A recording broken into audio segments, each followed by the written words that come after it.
Hello, respected teachers and dear students. Mathematics plays a very prominent role in our everyday life. Mathematics permeates all over our life. We live, move and breathe in mathematics.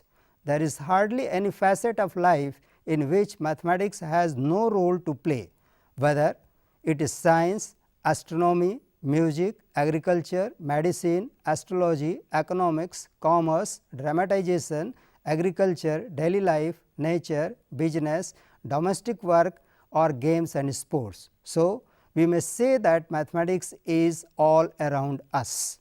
Mathematical skills and their application form an indispensable tool in our lives the world over.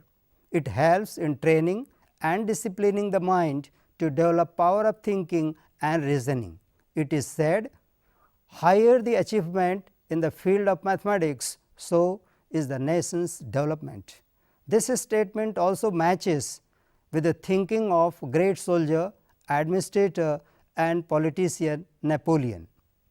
Development of a nation has a close relationship with the development of mathematics. In fact, mathematics is considered as the mirror of civilization. One can feel the test and the exact power of mathematics by attempting to obtain the answers to the following type of questions. List is suggestive, not exhaustive. How many doors are there between 9 pillars? A rope can be used to measure the depth of a well. Can we measure the height of a mountain or distance of stars from the earth using rope? If not, then how to measure it? What is the shape of games and sports field? What is the shape of agricultural field? What are its perimeter and area? How many spokes are there in the wheel of bullock cart? How much distance will it travel in one revolution? How to measure the quantity of water, milk, petrol, etc. for a particular purpose? How to count the rows of a maize corn?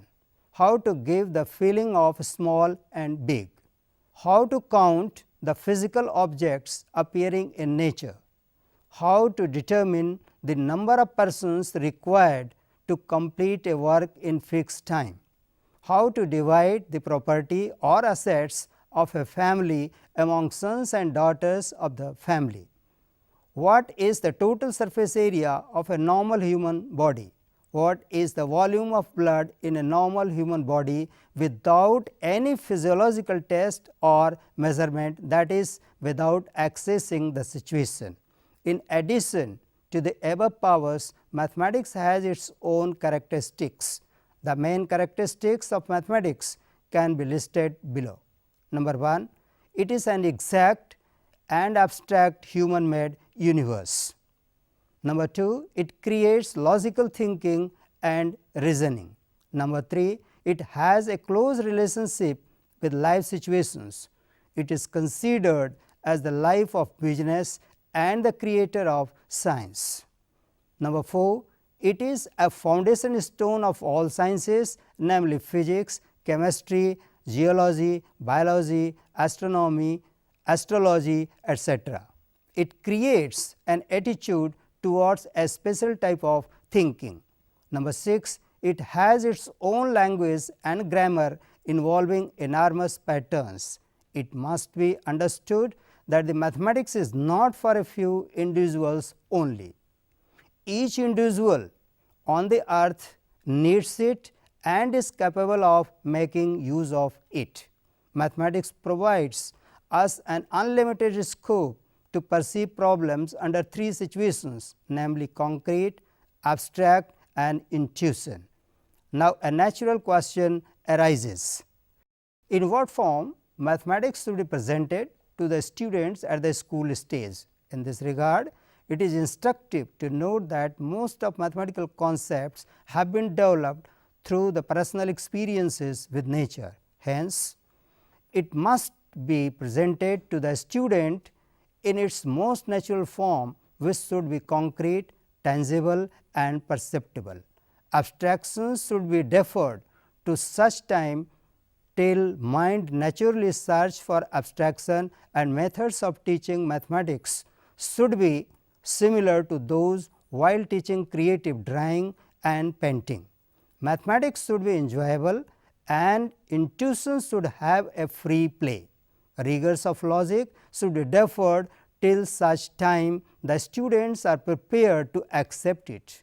In this regard, it is interesting to note the following observations made by famous scientist Dr. Vikram Sarabhai more than 5 decades ago. Do not kill the joy of experiencing mathematics by insisting on rigors of logic. Do not forget that the child possesses a brain under his or her skill. What he or she perceived intuitively, the logic of it is already in his or her brain, in the subconscious region. He or she is not yet conscious of it, and even if he or she is conscious, has not yet learnt the precise language to express his or her ideas. Therefore, do not insist on precise logical proof. Ensure full play of the intuition without any fear whatsoever that may be a handicap for research or higher studies. Intuition or hunches from which spring all discoveries and invention. All the above discussions lead us to follow an activity approach to the teaching of mathematics at the school stage, and keeping this in view, a number of activities have been suggested in laboratory manual in mathematics at secondary stage as well as at elementary stage. These activities will stimulate children to the discovery minded and to see the patterns and generalizations. Under such a situation, the child will be highly motivated and totally involved in the learning process. This will lead to permanent learning. Presentations of these activities through audiovisual mode makes the joy of learning manifolds. Keeping this in view, a number of activities are presented herewith in audiovisual form by Department of Education in Science and Mathematics in collaboration with Central Institute of Educational Technology NCERT. It is hoped that these will lead to another milestone for learning mathematics and will be highly beneficial to the whole mathematics community in general and to the students and teacher in particular. Thank you.